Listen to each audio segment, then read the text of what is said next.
बिस्मिल्लाहिर्रहमानिर्रहीम। Liaquat Ali, lecturer in chemistry, government degree college Furuka. नाजरीन अस्सलाम वालेकुम रहमतुल्लाह।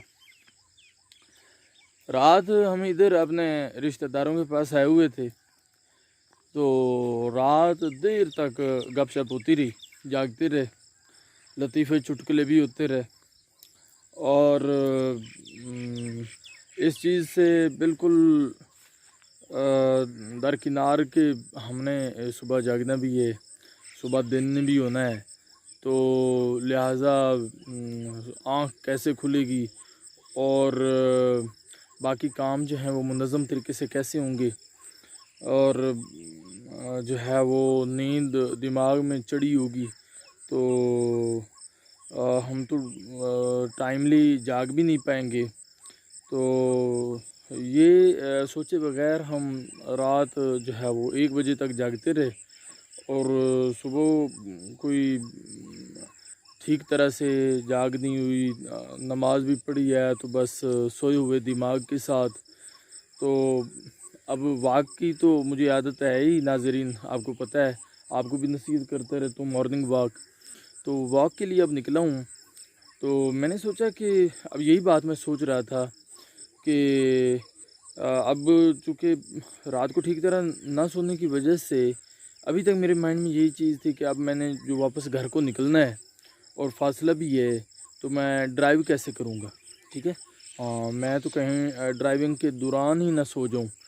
तो ये जो एक नींद और एक गशी की कैफियत आ रही है, तो मैं सोच रहा था कि रात आखिर ये चीज़ हमारे माइंड में क्यों नहीं आई और हम वक्त पे क्यों नहीं सोए। तो अब जो नतीजा है ना, आप लोगों के लिए जो इसमें एक मैसेज है, मैं समझता हूँ कि ये बहुत अल्लाह ताला की मेहरबानी है कि कुछ चीज़ों का जो रिज़ल्ट है ना वो फ़ौरी निकलता है। ठीक है, हाँ, ताकि इंसान जो है ना वो तादेर गफलत में न रहे। मसलन जो मेरे नज़दीक इस वक्त मेरा पॉइंट ऑफ व्यू है, ये एक नए एंगल से अगर देखूं ज़िंदगी के फ़लसफ़ा को, कि हम में से जो लोग दुनिया में गफलत का शिकार रहते हैं और दुनिया में मौज मस्ती का शिकार रहते हैं और दुनिया में कोई ठीक तरह से तवज्जो चीज़ों पे नहीं दे पाते कि हमारा मकसद हयात क्या है, और कल को हमारा हिसाब भी होना है, और कल यौम महशर में हमने अल्लाह को हाज़िर भी होना है। तो जो हमारे अफ़आल हैं, जो हमारे आमाल हैं, तो इस पे हम अपने रब को क्या जवाब देंगे। तो नाज़रीन यही सूरत हाल है। मैं इस वक्त, ये कब्रिस्तान है और यहाँ पे ये जो है मेरे नाना अबू की, नानी अम्मा की और एक कज़न की कब्र भी है इधर। तो मैं ये फ़ोकस कर रहा हूँ कि अगर आज हम अल्लाह को नाराज़ करते हैं, उसके हुक्म की बजावरी नहीं करते, अल्लाह हमें कहता है कि भाई मेरे हकूक़ हैं, हकूक़ुल्लाह, नमाज, हज, ज़कात, रोज़ा, ठीक है, हाँ, ज़िक्र, अज़कार, तस्बीहात, ठीक है, हाँ, वो करो। और अगर हम उसमें ठीक तरह से वो चीज़ें उन पे अमल पैरा नहीं होते, या दूसरी तरफ अल्लाह ताला फरमाता है कि भाई हकूक़ुल इबाद हैं, आपके रिश्तेदारों के हकूक़ हैं, आपके दोस्तों के हैं, वालदैन के हैं, पड़ोसियों के हैं, ठीक है, हाँ, तो ढेर सारे हकूक़ हैं, आपके मुल्क, आपके वतन के आप पे हकूक़ हैं, और सारी इंसानियत के आप पे कुछ हकूक़ हैं। ठीक है, हाँ, बहैसियत इंसान, बहैसियत मखलूक, बाकी मखलूक़ात के भी आप पे कुछ हकूक़ हैं जो आपने पूरे करने हैं। तो अगर हम उसमें सुस्ती करेंगे तो फिर आखिरत ने तो आ ही जाना है। ठीक है, हाँ, जैसे रात को हमें ख्याल नहीं रहा कि दिन ने आना है और हमें टेंशन होगी, हम सो लें ताकि टाइमली जागें और पूरी जो है वो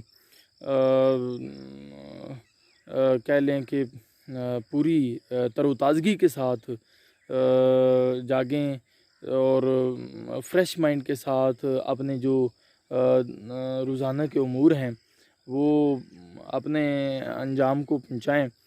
تو اب رات جو غفلت کی تو اب بھگت رہے ہیں، تو ایسے ہی دنیا میں جو ہم کریں گے اگر سستی اور کہلی کا شکار ہوں گے تو بھائی وہ تو بھگتنا ہی پڑے گا، ٹھیک ہے۔ قبر نے آ جانا ہے، موت نے آ جانا ہے، ٹھیک ہے۔ اور پیارے نبی صلی اللہ علیہ وآلہ وسلم کی حدیث کا ایک حصہ کہ زندگی کو غنیمت جانو موت سے پہلے، سبحان اللہ۔ تو پیارے نبی کا تو ایک ایک جملہ سبحان اللہ وہ کائنات پہ حاوی ہے۔ اور ناظرین، اب میں جو فائنلی ایک خوبصورت رزلٹ دینے جا رہا ہوں اپنے اسٹوڈنٹس کے لیے، ٹھیک ہے، اپنے کولیگز کے لیے، کہ اسپیشلی جو بچے بھی بچپن میں ہیں یا لڑکپن میں ہیں یا پرائمری حصہ میں ہیں، کہ بھائی آج اگر وہ کچھ کر لیں گے، ٹھیک ہے، ہاں بچپن میں لڑکپن میں، تو ان کی جوانی آسان ہو جائے گی، ٹھیک ہے۔ ہاں اویل عمر میں وہ کچھ کر لیں گے تو ان کی جوانی اور بڑھاپا آسان ہو جائے گا۔ بعین ہی اگر جوانی میں وہ کچھ کر لیں گے تو بڑھاپا آسان ہو جائے گا۔ جیسے آپ 16 سال پڑھتے ہیں اور اس کے بعد آگے کی ساری زندگی آسان ہو جاتی ہے، ٹھیک ہے، آپ کو ایک اچھی جاب مل جاتی ہے اور آپ کا اچھا گزارا چلتا ہے، آپ لوگوں کے سامنے، سوسائٹی کے سامنے بھی باعزت ٹھہرتے ہیں، اور آپ کا بڑھاپا بھی اچھا گزرتا ہے، آپ کی اولاد جو ہے وہ اس کی تربیت اچھی ہو جاتی ہے، آپ ان کو صحیح طریقے سے فیسیلیٹیٹ بھی کر پاتے ہیں، اور اس اولاد کو آپ کسی نہج پہ بھی پہنچا جاتے ہیں اور وہی اولاد آپ کا ممنون رہتی ہے، ٹھیک ہے۔ ورنہ اگر آپ کچھ نہیں کرتے، اپنا بچپن لڑکپن خرمستیوں میں ہی گزار دیتے ہیں، تو پھر آپ کی اپنی جوانی اور بڑھاپا بھی پریشانی میں، اور آپ اپنی اولاد کو بھی بس مزدوری بنا کے چھوڑ جاتے ہیں، ٹھیک ہے۔ جو آپ جنہیں پھر جنازہ تک نہیں آتا ہوتا، اور تاکہ آپ کو ٹھیک طریقے سے الوداع کر سکیں، ٹھیک ہے۔ ہاں جی، تو ناظرین نتیجہ یہ نکلا کہ آپ زندگی کے جس فیز میں بھی ہیں اسے خوبصورت طریقے سے نبھائیں بغیر سستی کے، اور جو ضروریات ہیں، جو تقاضے ہیں، وقت کے تقاضے ہیں، انہیں پورا کریں، حقوق اللہ اور حقوق العباد کو دیکھیں، اور محنت سے زندگی گزاریں، ٹھیک ہے۔ ہاں، اور غفلت میں نہ پڑیں، ٹھیک ہے نا۔ سارے وقت آ جائیں گے، اگر بچپن نہیں رہا، لڑکپن نہیں رہا، جوانی نہیں رہے گی، بڑھاپا بھی نہیں رہے گا، اور زندگی نہیں رہے گی، اور موت نے آ جانا ہے، اور پھر دنیا بھی نہیں رہے گی، اسی طریقے سے آخرت نے بھی آ جانا ہے، اور ہمیں ضرور جواب دہ ہونا ہے اپنے اللہ کو۔ تو بڑی جاں فشانی کے ساتھ کام کریں، ٹھیک ہے۔ ہاں، اور اللہ کے جتنے بھی احکامات ہیں ان پہ پوری طرح عمل پیرا رہیں۔ وقت اپنی رفتار سے چل رہا ہے، کہیں ایسا نہ ہو کہ رات کی طرح، گزشتہ رات کی طرح ہم ایسے ہی لطیفوں چٹکلوں میں اپنا وقت گزار دیں، اور صبح جب آنکھ کھلے تو دماغ بے سدھ پڑا ہو، ٹھیک ہے۔ ہاں، اور دن جو ہے وہ بڑا بدمزہ گزرے۔ اللہ تعالی ہمیں غور و فکر کی، ٹھیک طرح سے سوچنے کی، اور بر وقت عمل کرنے کی توفیق دے۔ اللہ حافظ۔